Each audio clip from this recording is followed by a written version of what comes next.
This is a story about Bob, whose life was turned upside down when he discovered his wife's infidelity and faced a series of unpredictable events.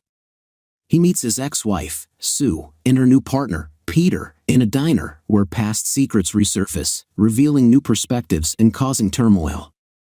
Follow Bob as he seeks understanding, healing, and perhaps, finally, forgiveness. Scanning the restaurant for the client I was scheduled to encounter, I caught sight of my former spouse, Susan, seated beside a moderately overweight middle-aged man who had previously been fit but had been altered by lavish meals in the passage of time. Susan appeared dazzling, while her associate bragged about his riches. As I watched, memories overwhelmed me like a tidal wave. 3 years post-divorce, feelings reemerged as though it were just yesterday. Finding myself outside the eatery, I realized she was in the location of my intended meeting today, not I. However, as you will observe, her desire had been fulfilled. My difficulties started when I had to journey to Albany for a business meeting, opting to stay the night to avoid a lengthy drive back. I received a call from the client an hour into the voyage, informing me he had sustained a minor injury but was fine. We postponed the appointment.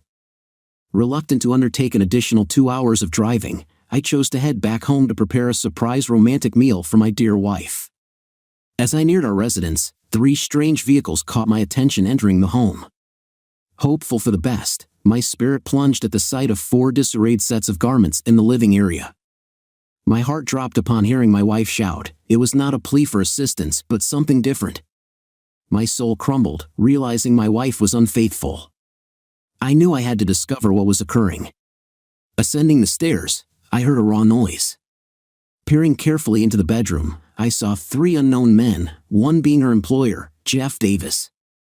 They regarded my wife merely as an object for their amusement. Unseen, I chose to record their activities for legal purposes. I captured 5 to 10 minutes of footage as that was all I could endure. Whereas some might find this scenario appealing and stimulating, I found it deeply distressing. Feeling betrayed, witnessing my wife treated as an amusement by others was intolerable. I descended to collect my thoughts and regain composure in my office. I retrieved my firearm from the safe, deactivating its safety. I am not inclined towards violence, but I felt compelled to discharge a few rounds should their behavior escalate. Foolishly, I then collected all the car keys and wallets from the trousers left in my living area. Outside, I deflated the tires of all their vehicles, including Susan's. Upon returning inside, a smirk of satisfaction crossed my face, one that would rival the Grinch's. I began devising an excellent strategy, confident in its success. Provided Sue checked her mobile, which I had seen on the nightstand while recording, I prepared my camera, concealed myself behind the stairs, and promptly dialed Sue's number. It rang multiple times, leading to her voicemail.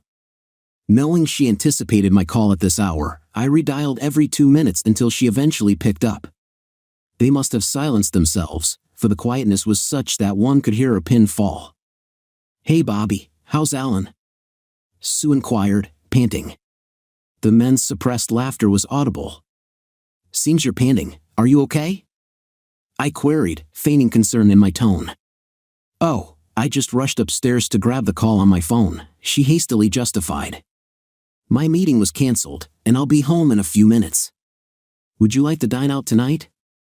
I proposed, maintaining a calm demeanor. Internally, I was more agitated than ever before. "You're coming back now?" she asked, voice laden with anxiety. "Sounds wonderful. I'll just get ready, darling." "See you soon," she replied hurriedly and disconnected before I could respond. I chuckled privately, anticipating the imminent scenario. Indeed, shortly thereafter, 4 completely unclothed individuals made their way down my stairs into the living room. Every man dressed quickly, and Sue also got ready and straightened her attire. All the men left together, and Sue put on some shoes and a coat. She went to the door and peered outside, hoping they would depart before she stepped out. Had she not been so thrilled, she might have noticed my car parked on the street outside our home. All the men started calling out to her simultaneously, and she stepped onto the porch to hear what they were saying. Just then, I shut the front door and locked it, leaving her outside. My wife caught a glimpse of me as I was shutting the door and attempted to look through the side window and talk to me, her voice full of desperation. "The time for conversation has ended," I declared.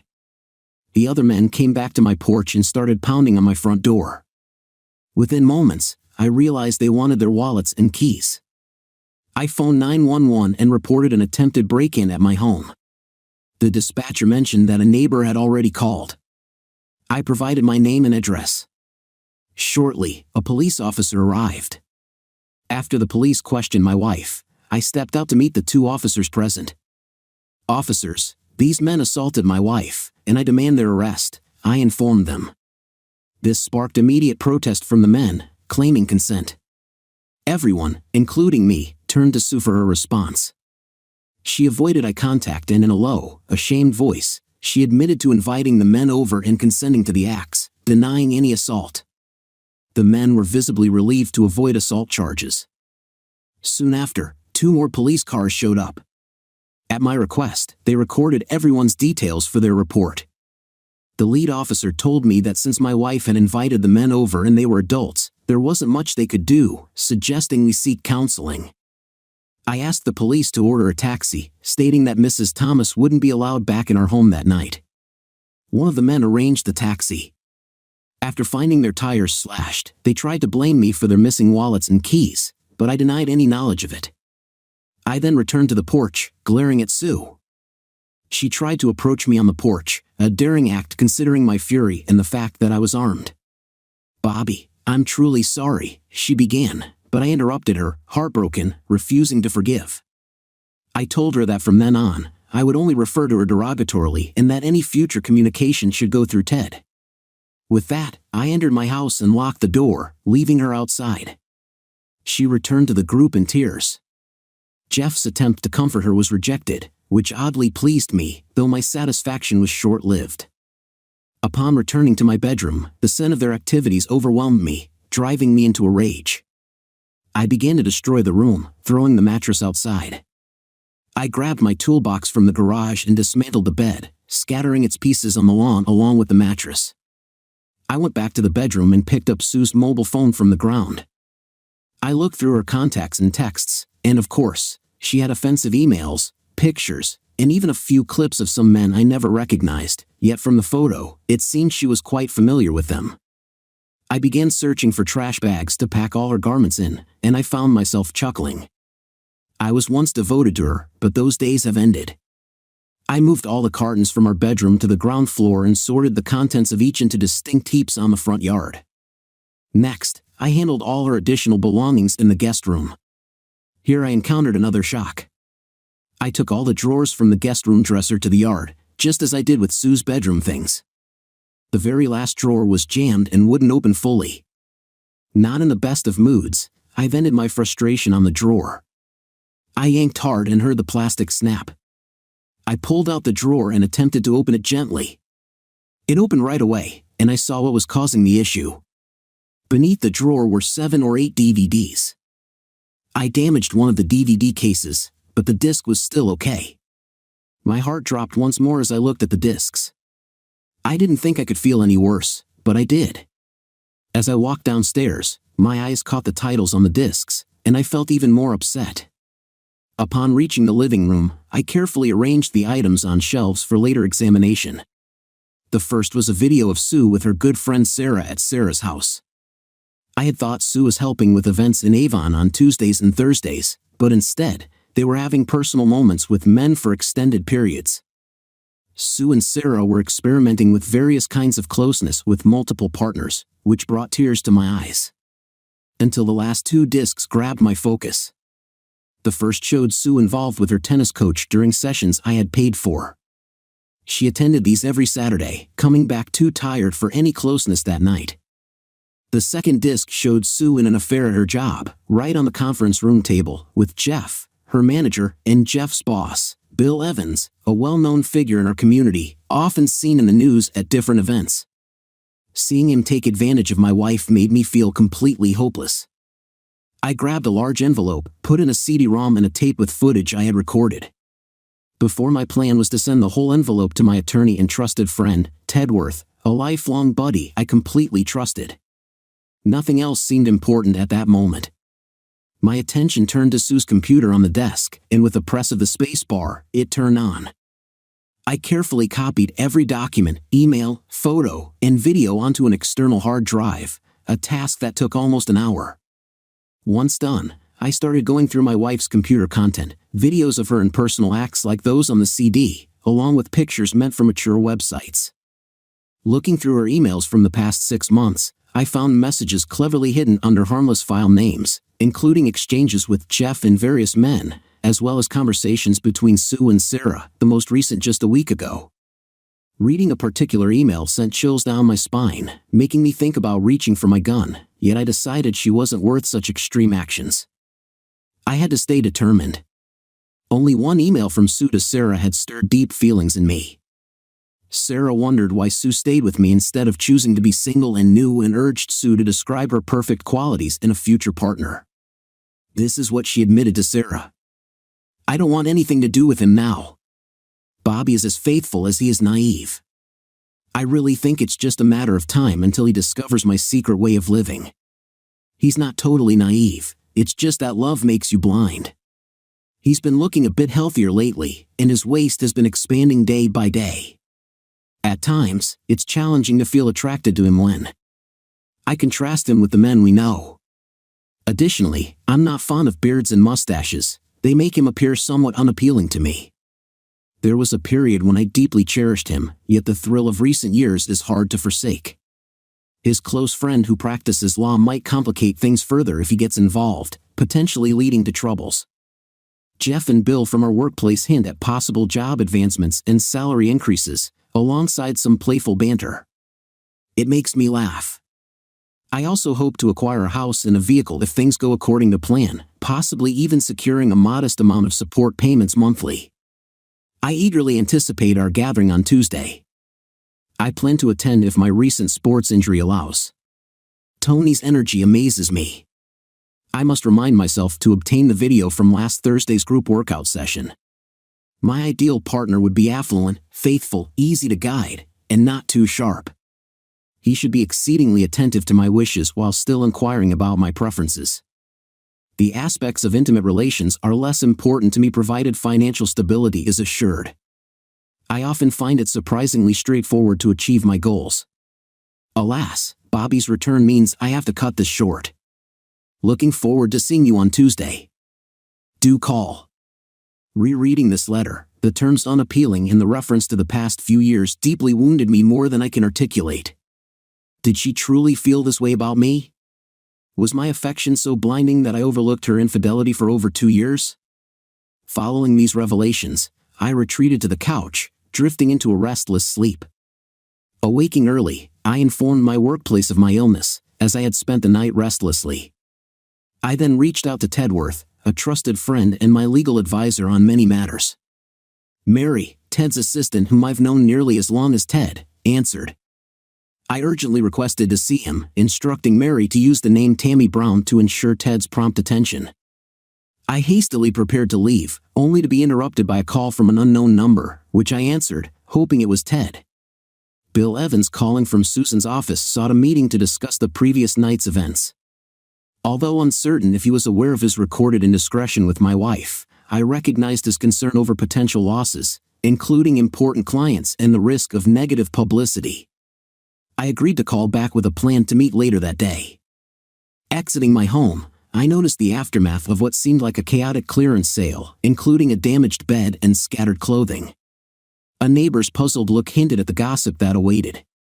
Despite the suburban drama, I proceeded downtown for a meal before heading to Ted's office. Mary made me a cup of coffee with a lot of cream and no sugar. We've known each other for a long time, holy Bobby. I don't know what your issue with Tad is, but when I mentioned his name, he asked me to clear his schedule for today. I could use a month off, she said in a lighthearted manner. If you're curious about who Tammy Brown is, you'll have to ask Ted. By the way, where is he? I inquired. He mentioned he'd be here soon. He had to rearrange his meeting with the judge for today's court session, she informed me. Just then, he walked through the door. Holy Bobby, mentioning Tammy Brown's name means you're in deep trouble. Let's head to the office and discuss, Mary said. Don't forward me any calls at the moment. Ted spoke up hastily. I grabbed my coffee, and he shut the door so we could have a conversation. I briefed him on the events from last night and what I discovered about Sue's new lifestyle. Then I handed him an envelope filled with items I had gathered. He listened attentively to my account without interruption, pondering the legal aspects as he pieced together last night's events. I also mentioned Bill Evans's request for a meeting today. Well, Bobby, as the saying goes, priorities first. We've been friends for a long time, and I can see you're hurt. Do you think there's a chance for reconciliation with Sue? He queried. Ted, if it were Katie, your wife, and you saw those videos and read the emails, you'd leave her immediately. I want a divorce, but I'm also looking to take some serious action. I won't just fade away, I confessed. Okay, but first, we'll sue Tony at the Ace Tennis Club. We can't target Sarah since she's merely a close friend of Sue. However, Sue's business is a whole other story. Additionally, I intend to sue the 2 clients who visited your house along with their firms. We're also targeting Jeff Davis, Bill Evans, and their company, he outlined. Things might worsen before they improve, Bobby, he warned. I don't mind even if it means fighting on the streets. I'm determined to hold them accountable for betraying me through Sue, I responded firmly. Okay, Bobby, repeat what Bill Evans wants, and we'll proceed from there, Ted suggested. We reviewed various strategies, and I found the last one most appealing. An aggressive move against Sue's company seemed best. I had crucial video evidence involving Davis, Evans, and Sue in their conference room. Ted mentioned that as Sue's superiors, they influenced her role, which could also lead to significant legal consequences. I like the sound of that, Ted hinted. Once Bill Evans learns what we have against him, his stance would shift, potentially leading to a financial settlement. If it's less than $2 million, he can forget it, I declared. Let's aim for $2.5 million. I'm familiar with your legal charges, I added, laughing. Come over tonight at 7 p.m. Katie's preparing a delicious dinner for us. It might be a nice change of scenery for you, he proposed. I immediately called Bill to schedule a meeting for 2 p.m. Shortly after, Mary peeked into the office.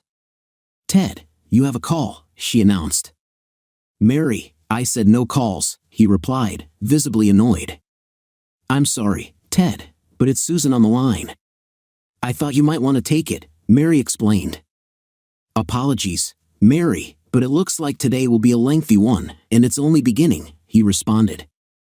Does she know Bobby is here? He inquired of her. Not that I'm aware, Ted, she replied. Inform her I'll have a word with her shortly, he stated more gently as Mary hastened into the reception area. I reckon she's already found her mobile phone, computer, and all her DVDs missing. I assumed she was furious when I scattered all her belongings across the front yard, along with our bed, he mentioned. Wow, you definitely had an eventful night. Let me speak and don't interrupt me, he said during the conversation. As your attorney, I should clarify a few points at this point, he offered me, emphasizing the importance. As I began to eavesdrop on a unilateral conversation, though I couldn't hear her words, I could nearly grasp what she was conveying to Tad. Hello, Susan, this is Ted. I've already spoken to him. Bobby is a wonderful person and a friend. I believed you of all individuals would protect him instead of betraying him. No excuses, Sue.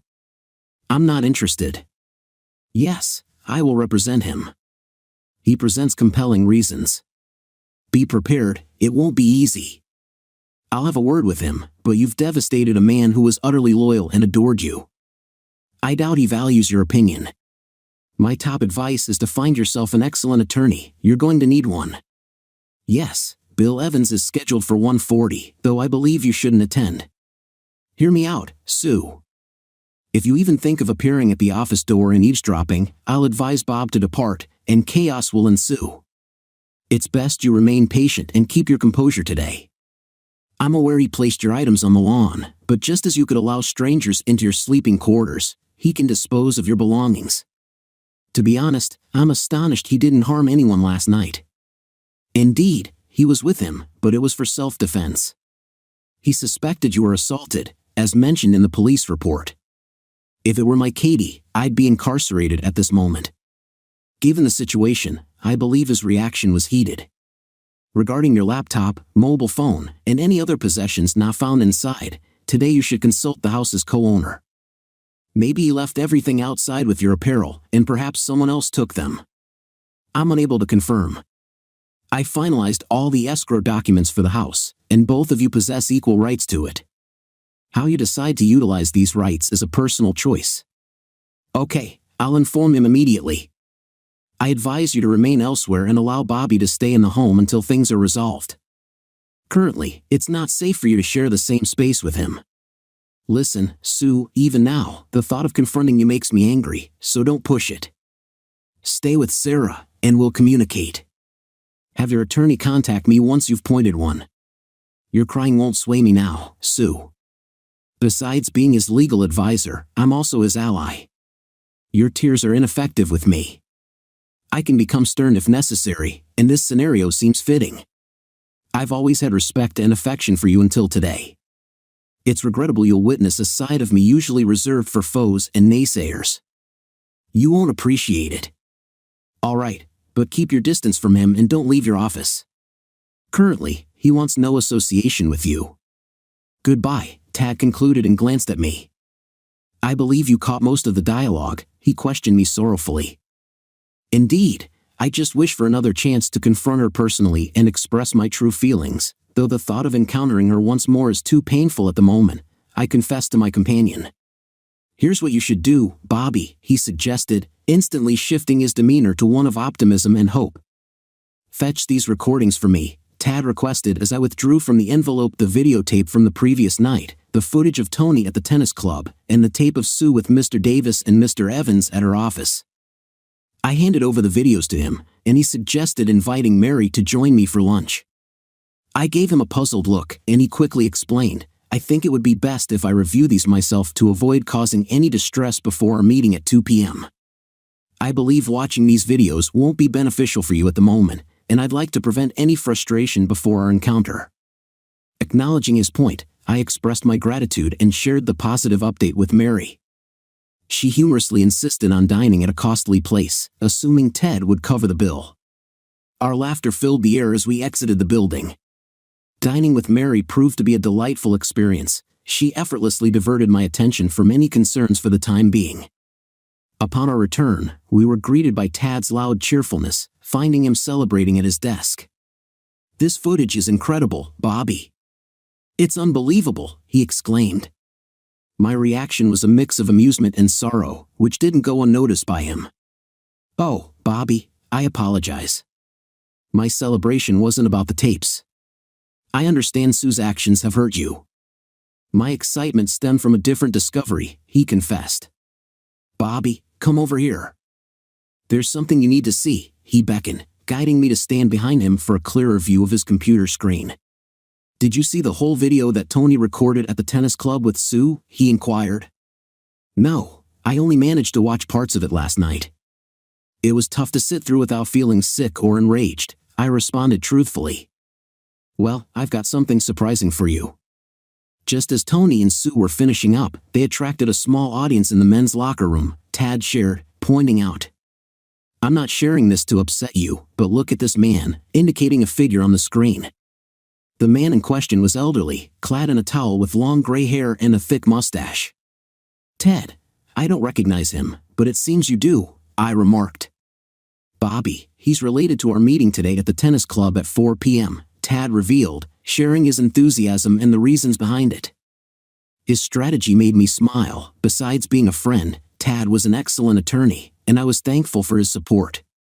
We then prepared to leave for our 2 p.m. appointment with Bill Evans, taking a portable DVD player, several printed photos, and legal documents with us. As we arrived at Sue's building and made our way to Bill's office on the top floor, I sensed someone's gaze just before entering. Glancing down the corridor, I noticed a woman hastily retreating around a corner upon being seen. Guess who that was? I mused to myself, relieved that I wouldn't have to confront her today. Entering Bill's office, we were met with its lavish decor. In every spot on the wall, there was a marker, trophy, or photo of a celebrated individual alongside Bill Evans. He possessed a pleasant office, and my initial impression was to wonder if Sue had been in that space. At this notion, my dislike for Mr. Evans intensified. I introduced Tad and began the conversation. "Hello, Mr. Evans. This is my buddy Tedworth, and he will join today's meeting you mentioned," I informed Bill as we all exchanged greetings. "Bob, I was under the impression this would be a small private meeting just between the two of us," Mr. Evans queried. "I thought bringing Tad along would be fine." "Anything you have to say to me, you can say in front of him," I replied, making it clear I wasn't open to discussion. Consequently, he acknowledged Tad's presence and commenced speaking directly to me, disregarding Tad, which amused Tad. Anticipating what was to come, I allowed Mr. Evans to speak first before we burst his bubble. "Bob, may I address you as Bob?" Bill inquired. "No issue whatsoever.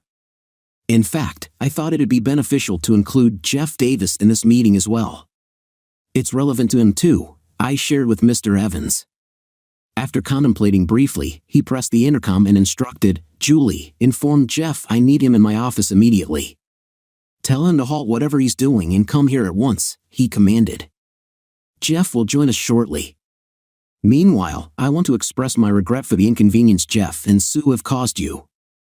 I understand last night was difficult, but together we can possibly assist everyone involved," Bill expressed optimistically. "What exactly do you mean, Mr. Evans?" I inquired, awaiting Jeff's arrival. "I hold your wife, Sue, in high regard," Bill stated, but was interrupted as Jeff entered abruptly, appearing ready to exit immediately. However, Bill insisted he stay. He sat reluctantly, avoiding eye contact with me. "Bob, I just want to convey my fondness for Sue, almost as if she were my own daughter," he started, but Tad interjected, "Are you implying you condone incest, Mr. Evans?" Catching him off guard, I chuckled quietly, understanding the implication of Tad's remark. "What incest? What are you talking about?" he questioned Tad, visibly offended.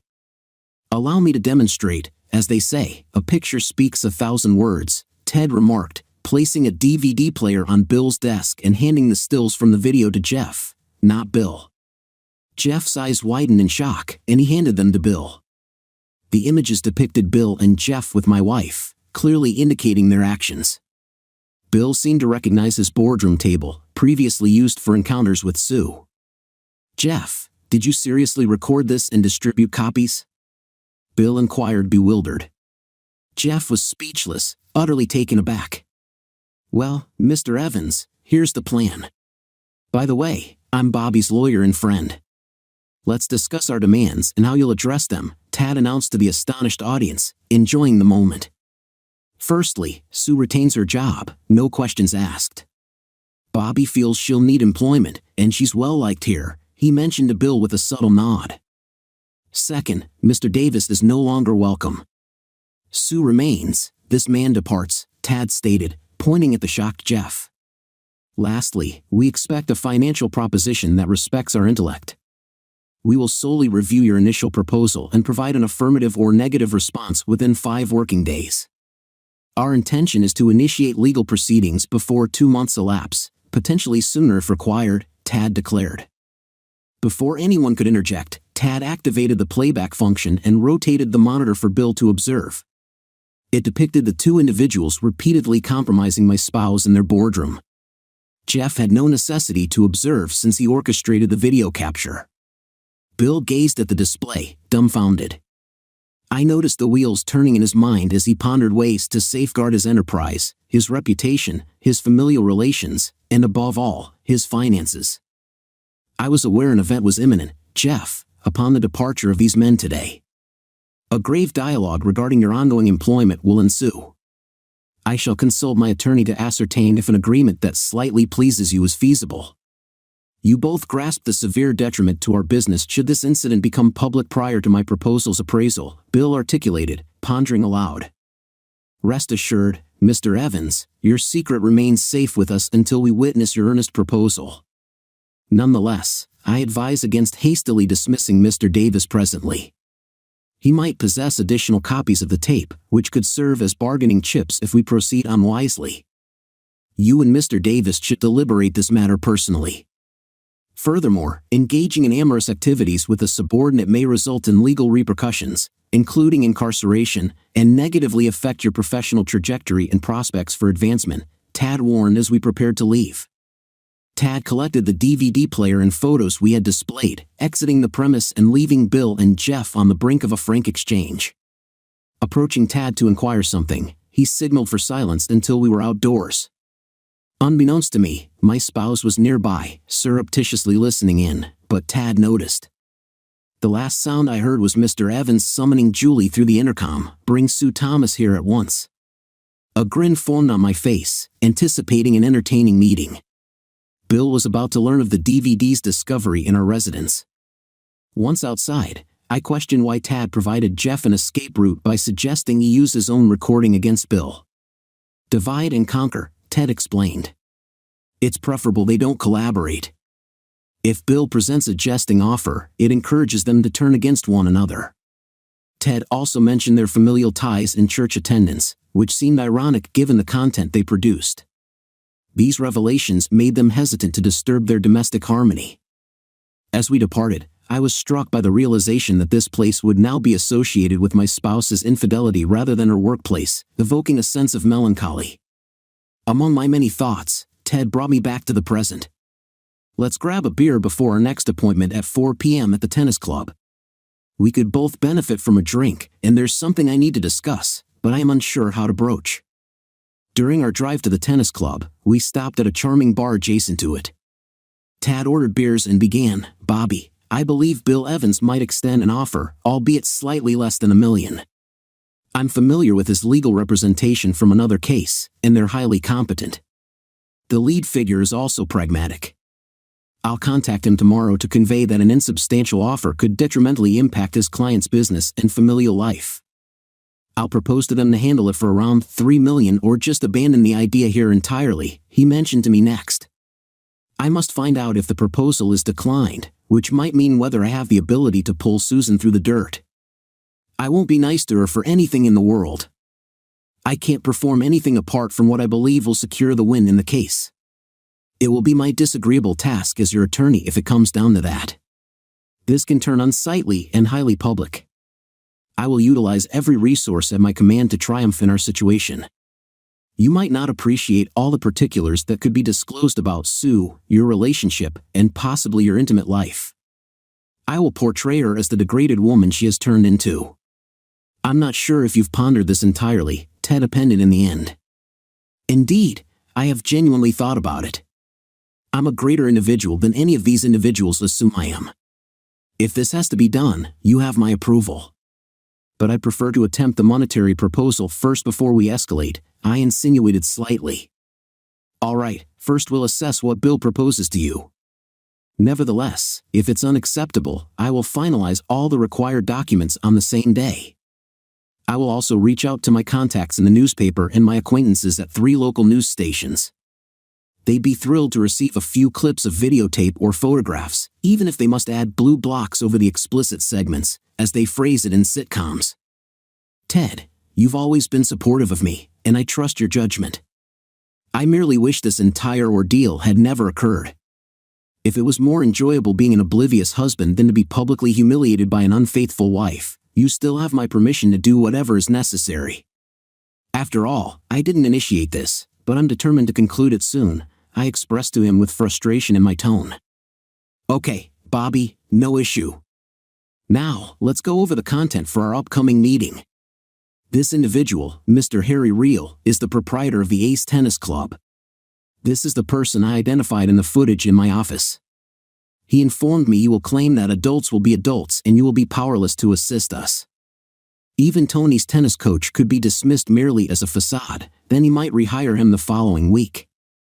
I verified and Tony is highly favored there, especially among the women, if you catch my drift. He could re-employ him to maintain appearances with the club members. But recall, Bobby, it's mainly men who contribute to the club fees, and women attend as well. Don't overlook this fact because it will be crucial for your dealings with Mr. Reel," he explained to me the situation. We arrived just in time, and it was apparent Mr. Reel and Tad didn't get along from the moment Reel spoke. "All right, you initiated the meeting, so let's conclude it." "I wish to finalize this as swiftly as possible," Mr. Reel declared without any warmth. "Mr. Reel, this is Bob Thomas," he said, nodding towards me, and his spouse is a member of your club. It has come to our knowledge that Tony Simba, your tennis coach, was involved with Mr. Thomas's wife. We wish to know your plans regarding this, Tad concluded. He awaited Real's response, but even I was aware that he would assume full responsibility and succinctly dismiss Tad. What two adults choose to do in the privacy of their homes and on their own time is their business. I'm not their guardian, so cease squandering my time, Harry Real responded. As for you, Mr. Thomas, if you fail to satisfy your wife in the bedroom, don't approach me weeping. Don't hold me responsible if she betrays you. There are numerous dissatisfied wives who visit the Ace Tennis Club. Some of them return because of the personal attention my staff offers them, Harry mentioned, winking at me. I was tempted to confront him, but Ted caught my wrist and quietly urged me to remain composed and follow his lead. You see, Harry, you presume this occurred outside the club and without the complete awareness and consent of the owners. It would be incorrect for you to assume so, Harry, Tad stated, pulling out a DVD player and placing it on his desk. Ted pressed play and angled the screen towards Harry, indicating that Harry was about to concede and beginning to acknowledge the situation with my wife. It was obvious that he had an aversion to the appearance of the video as Tad started speaking before Harry could even process his thoughts. Harry, you being fully aware and with the involvement of your coworker, exploited the membership services of a subscribed member of your club, Mrs. Susan Thomas, a woman who was married, even received her membership fees from Mr. Thomas. Now he is an unhappy customer, Tad disclosed to the very silent Mr. Real. When this information becomes public, every member, specifically the male members who contribute financially, will demand to know if their wives are engaging in sexual activities here while they are the ones covering the expenses. I'll need to summon every individual who was present in the locker room on that particular day. I'm uncertain if they, specifically the married ones, will appreciate your actions, Tad relayed in a tone that was nearly whimsical. I nearly forgot to mention the rightful expectation of privacy, especially when recording in the locker room. Initially, Harry, by the time I'm finished with you, your club will cease to be the symbol of unity it once represented, and I believe your financial reserves will diminish, Ted added for emphasis. Therefore, we expect you to present a significant proposal and contact me promptly. Acting swiftly could spare you a considerable amount of trouble and financial loss, Ted concluded. We observed Harry pondering his next steps. Ted remarked, Ted, you are indeed astute, but I can't dispute your reasoning.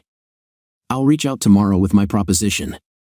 If I comply, all recordings will be returned to me never to be disclosed.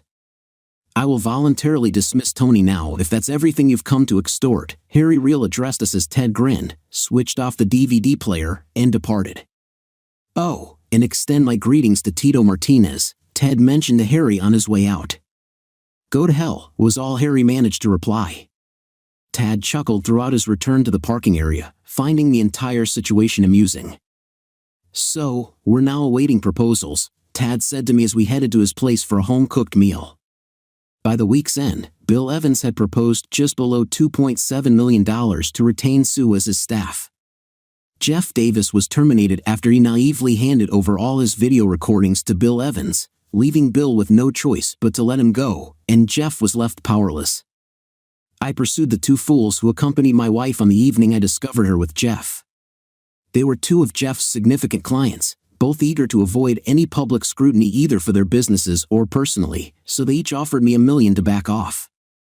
Harry Real chose not to propose anything and urged us to proceed with legal action against him. We did, and he ended up losing $3 million following the lawsuit. He faced so many inquiries from club members that he lost half of them and was compelled to abandon the rest.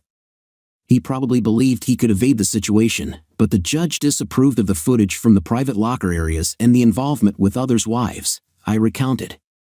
I provided Sue with a house and a car as she desired, yet I wasn't required to pay her any child support. I encountered her only twice during court sessions, and I insulted her each time, which brought her to tears.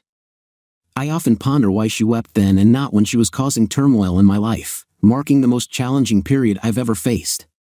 Despite the hardships, I ended up wealthier than before, all thanks to heeding Ted's counsel, I reflected. The pain lingers, and the memories of that dreadful year still accompany me. These reflections rushed back in an instant, and I barely noticed anyone speaking to me until I snapped out of my reverie, startled by the restaurant manager's inquiry if he could assist me. Unsure of how long I had been standing there lost in the past, I shook my head to clear my thoughts and re-entered the restaurant. I concluded, "Sorry, I was just lost in thought about a past issue." "I found the group I was looking for, so thank you once more," I expressed to the manager, who gave me that peculiar look often directed at an elder seemingly out of place. With determination, I approached my ex-wife's table. The shock was evident on her face upon seeing me. Back when we were last together, I was heavier with long hair and a beard. I permitted myself to relax due to my injured knee, a relic from an ancient baseball mishap. That's the justification I used back then, but truthfully, I had grown accustomed to my life with my spouse. Now, with my hair cropped and lean from regular exercise and my knee mended thanks to financial help from Jeff and Bill's venture, my attire was preferable, and I constantly strove to present well publicly. Opting to initiate conversation, I complimented, "You look fantastic today." I nearly forgot how stunning you are, aiming to provoke a dialogue. I was adept at pressing her buttons and did so deliberately. "My name is Susan, Bobby." "Why not address me by my name?" she retorted, equally vexed. "Hey, I never disclosed your name." "You know who did." "I merely think it's fitting," I replied. "You declared 3 years ago how you shattered my heart, and I've chosen to refer to you by that title since," she explained, just as the individual beside her started to voice his objection, rising from his seat. Sue urged him to remain seated, cautioning against causing a commotion. She shed tears, her cosmetic smudging. Her partner suggested, "Go freshen up, Sue, fix your lovely face," intending to handle the situation. As she stood, our eyes met, and a single look likely conveyed the torment I'd harbored for the past 3 years. Her tears flowed anew, more intensely. I was taken aback by her evident emotional turmoil, possibly a blend of residual affection and guilt. "I hope you won't be here when I get back," she said through tear-drenched cheeks. Only then did I notice the large wedding ring as she headed for the ladies' room, wiping her eyes. "So, you're Bob Thomas, Sue's former husband?" he inquired, disdain evident. "Indeed, and you must be the new dream come true," I retorted, noting his anger. "I'm Sue's CFO." "Frankly, I'd advise against calling her that," he stated, though his reluctance to escalate the situation was apparent. "I sought this private discussion." "I have 3 inquiries, then I'll exit your lives forever," I clarified, piquing his curiosity. "Ever considered I was just like you, wishing to spare another the agony I endured?" Presumably, she painted me as a dreadful spouse, abusive, neglectful, or unfaithful, I prodded, confirming his informed perception. "My aim isn't to salvage my image, rather, I'm curious. Does Sarah still host her sale events at her residence on Tuesdays and Thursdays?" I inquired. "Sue supports Sarah with sales on Monday and Wednesdays." "Your recollection seems faulty," he retorted. "Then does she still pursue tennis on Saturdays?" I pressed. "Sue plays on Sundays." "Clearly, you've forgotten much," he replied smugly. "Lastly, have you inspected beneath the bottom drawer in your living room's dresser?" I queried abruptly. "Why would I?" he protested. "The answers you've given reveal why we parted ways," I concluded, revealing I still possessed all divorce-related documents, legal correspondence, and extensive recordings. "Consider this document I'm offering you. It's a letter essay penned about disposing of me before uncovering her infidelity. It changed everything, yet it's now your concern," I stated, presenting the aged, creased letter. However, I was quite familiar with Sue and understood that she was a creature of habit. She always performed the same actions in the same manner every single time. Occasionally, this behavior irritated me. I also sensed that even though she had a new partner, she would continue her usual routines. He seemed reluctant to accept the piece of paper, but I believe his curiosity prevailed. He reached out and accessed the email. I've had it with me for the past 3 years, periodically rereading it and attempting to enhance my life so that no woman would ever pen something like that about me again. Among all the videos and other materials, I learned from this email resonated the most with me. I think that's the reason I've kept it close. This is the same email I mentioned earlier in my tale. Peter perused the letter slowly and set it down on the table. He quickly took out a pen, jotted down a note on it, and to my astonishment, departed the diner without looking back, without offering thanks, showing a completely impassive demeanor. I leaned in to see what he had inscribed on our old email. "I'll return to the residence shortly. Please remain here, and I'll contact you in 15 minutes. Await my call. For some peculiar reason, I must inspect the area beneath the bottom drawer of my living room dresser. Be back soon, Peter."